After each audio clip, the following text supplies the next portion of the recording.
আল্লাহ নবী মস্তক মুবারকটা আবু বকরের উরু মুবারকের উপরে উরু খানার উপরে রেখে একটু আরাম করতে করতে তন্দ্রা এসে গেল আর সিদ্দিক আকবর আবু বকর সিদ্দিক রাদিয়াল্লাহু তাআলা আনহু ওই সময় বসে বসে আমার নবী পাকের নূরানি চেহারা মুবারক নিজের চোখে এক দৃষ্টিতে দিদার নসিব করে না।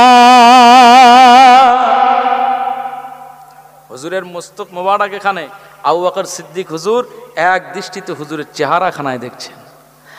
আর ওই যে চালাটা ফাঁকা ছিল, আবু বকর হুজুর দেখলেন কোনো কাপড় নেই, তো পায়ের গুড়ালি দিয়ে এইভাবে তিনি ওই চালাটাকে বন্ধ করে রাখলেন। একবার জোরে বলুন সুবহানাল্লাহ। ওনার যতটুকু সামর্থ্য, যতটুকু সাধ্য ছিল, সাধ্য অনুযায়ী হযরত আবু বকর সিদ্দিক রাদিয়াল্লাহু আনহু নবীজির মহাব্বতে দিওয়ানা এই কাজগুলো করেছেন। হ্যাঁ আমার ভাইরা, এই মহাব্বত যদি ভালো করে আপনি শুয়ে শুয়ে চিন্তা করেন, ভালো করে চিন্তা করবেন, দেখবেন না আমাদের দ্বারা অসম্ভব, ইম্পসিবল, অসম্ভব ব্যাপার। যদি সম্ভব হতো, এই ১৫০০ বছর পরেও আমরা যারা এই পৃথিবীতে বিচরণ করছি, আমরা যারা মদিনাওয়ালাকে নবী বলে মেনে নিয়েছি, ১৫০০ বছর আগে নবীজি বললেন, আয় আমার উম্মতেরা, আয় আমার উম্মতিরা, আয় আমার সাহাবীরা, আমি রাসূল পাক সাল্লাল্লাহু আলাইহি ওয়াসাল্লাম বলছি, দাড়ি রাখাটা হচ্ছে আমার একটা সুন্নাত নিদর্শন। শুধু আমার সুন্নাত নয়, দাড়ি রাখলেই আমার আল্লাহ খুশি হন। এই দাড়ি চেহারাতে থাকবে, এটা শুধু আমার চেহারাতে নয়, বরং নবী আদম আলাইহিস সালাম থেকে, নবী নূহ আলাইহিস সালাম থেকে, নবী ঈসা আলাইহিস সালাম থেকে, নবী মুসা থেকে আজ আমি রাসূলুল্লাহ পর্যন্ত যত নবী পয়গম্বররা সিরিয়ালে চলে এসেছে, প্রত্যেক নবী পয়গম্বরদের চেহারা মোবারকে সবার মুখে এই সুন্নাতি দাড়িটা ছিল। একবার জোরে বলুন সুবহান। এটা দৃষ্টান্ত স্বরূপ আমি বোঝাতে চাইছি একটা বিষয়, যে নবীজির যদি আমরা সত্যিই ভালোবাসতাম, নবীজি বললেন দাড়ি রাখো, তাহলে আমরা দাড়ি কাটার চিন্তা করতাম না, দাড়ি চাঁচার চিন্তা করতাম না। কথা বুঝতে পারছেন না?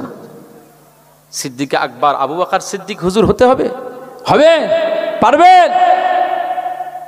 এই ১৫০০ বছর পরে এখন আবু বকর হুজুরের মতো হওয়া যাবে না, কিন্তু অনুসারী হতে গেলে চেহারায় দাড়ি সুন্নাতি জিনিসটাকে পছন্দ করতে হবে। নবীজি বলেছেন,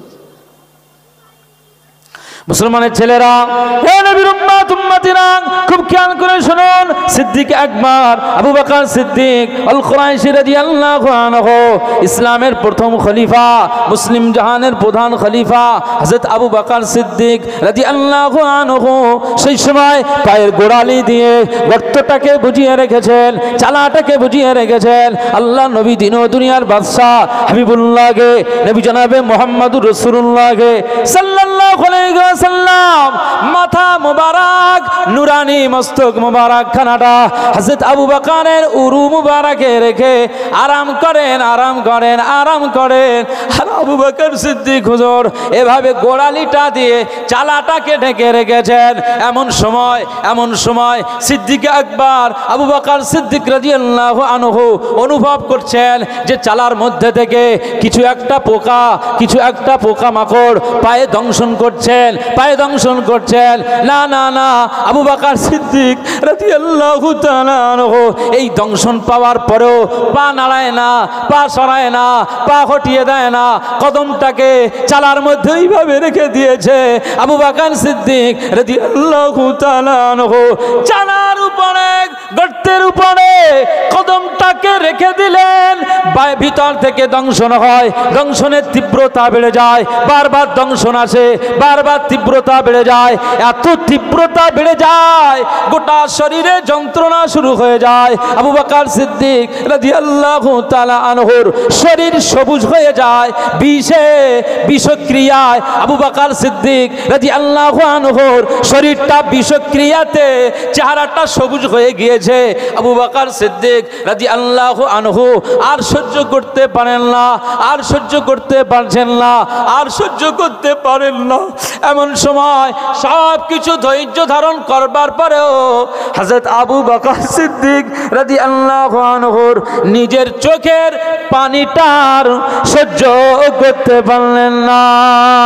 হযরত আবু বকর সিদ্দিক রাদিয়াল্লাহু তাআলা আনহুর চোখের কোণ দিয়ে অজান্তেই চোখের পানির ফোঁটাটা মুস্তাফার কপাল মুবারকে, পেশানি মুবারকে আবু বকরের চোখের পানি খানা পড়ে যায়। আরো জোরে বলুন সুবহান। হযরত আবু বকর সিদ্দিক রাদিয়াল্লাহু আনহুর এই চোখের পানিটা ফোঁটাটা যখন মুস্তাফাই কামলিওয়ালার পেশানিতে পড়ে গেলেন, চোখের পানি ঠান্ডা না গরম? না, চোখের পানি দেখবেন একটু গরম ভাব থাকে, চোখের পানি একটু গরম ভাব থাকে। মুস্তাফার কপালে পড়ে গেলেন, আল্লাহর নবীর তন্দ্রা ভেঙে গেল। চেহারা মেলিয়ে দেখছেন যে হযরতে আবু বকর সিদ্দিক হুজুরের চোখে পানি।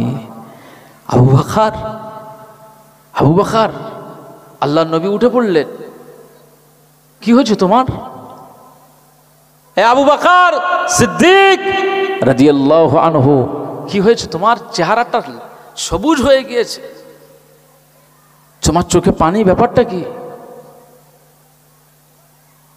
সিদ্দিক আকবর আবু বকর সিদ্দিক রাদিয়াল্লাহু আনহু বলছেন, ইয়া রাসূলুল্লাহ, ইয়া হাবিবাল্লাহ, আপনাকে বাইরে দাঁড় করিয়ে রেখে আমি গারে সাওরের মধ্যে ঢুকে আমি সব গুহার সব আবর্জনাগুলো, নোংরাগুলো আমি পরিচ্ছন্ন করার পরে লক্ষ্য করি যে এত সব চালাগুলো, এই দেখেন আমার মাথার পাগড়িগুলোকে কেটে কেটে টুকরো টুকরো করে আমি এই চালাগুলোকে বন্ধ করে দিয়েছি, এই চালাগুলোকে আমি বুঝিয়ে দিয়েছি।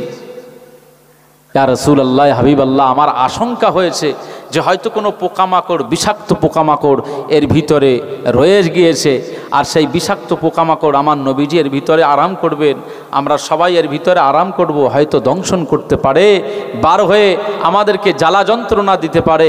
সেই জন্য আমি আবু বকর সিদ্দিক রাদিয়াল্লাহু আনহু আমি আমার সমস্ত পাগড়ির কাপড়ের টুকরা দিয়ে আমি সব গর্তগুলোকে বুঝিয়ে দিয়েছি। একবার জোরে বলুন সুবহানাল্লাহ। ইয়া রাসূলুল্লাহ, ইয়া হাবিবাল্লাহ, হুজুর একটা চালার জন্য আমি কাপড় খুঁজে পাইনি, সব কাপড় ওই চালাগুলোতে সব কাপড়গুলো লেগে গিয়েছে, আর অতিরিক্ত কাপড় আমার কাছে নেই, সুতরাং এই চালাটা আমি আর বন্ধ করতে পারলাম না। মুসলমানের ছেলেরা, এ নবীর উম্মত উম্মতিরা, খুব খেয়াল করে শুনুন। সিদ্দিক আকবর আবু বকর সিদ্দিক রাদিয়াল্লাহু তাআলা আনহু সেই সময় মুস্তাফা কামলিওয়ালাকে লক্ষ্য করে বলেছিল, ইয়া রাসূলুল্লাহ, ইয়া হাবিবাল্লাহ, হুজুর আমি আপনাকে জান অপেক্ষা ভালোবাসি, আপনাকে জান অপেক্ষা মহব্বত করে আজকে আমি আমার উরু মুবারকে আপনি বললেন আরাম করব, আমি উরু মুবারকটা আপনার জন্য পেতে দিয়েছি, আপনি আমার উরু খানাতে আপনার মস্ত মুবারকটাকে মাথাটা রেখে আপনি আরাম করছেন। আমি আবু বকর সিদ্দিক রাদিয়াল্লাহু তাআলা আনহু আজ আমার এই উরুখানাটা ধন্য হয়ে গিয়েছে যে উরুখানাতে আমার হাবিব নবীর মস্তক মুবারক খানা পড়েছে। ও আমার নবী, ও আমার কামলিওয়ালা, ও আমার রাহবার, ও আমার নেতা, আমি আবু বকর সিদ্দিক রাদিয়াল্লাহু আনহু আপনার আরামটা পেয়ে আমি দেখে দেখে খুশি হচ্ছিলাম, আর আমার পায়ের গোড়ালিটা দিয়ে আমি ওই চালাটাকে বন্ধ করে রেখেছিলাম। ইয়া রাসূলুল্লাহ, ইয়া হাবিবাল্লাহ, আপনি আরাম করছেন, আর আমি কিছু সময় শুধু আপনার চেহারাখানার দিকে আমার দৃষ্টিটা নিক্ষেপ করেছিলাম, আপনার চেহারাখানাটা দেখে আমি মন ভরাচ্ছিলাম। আজ মক্কার মানুষরা আমার নবীজিকে চিনতে পারল না, মক্কার বেদিন বেঈমানেরা আমার মুস্তাফাকে চিনতে পারল না।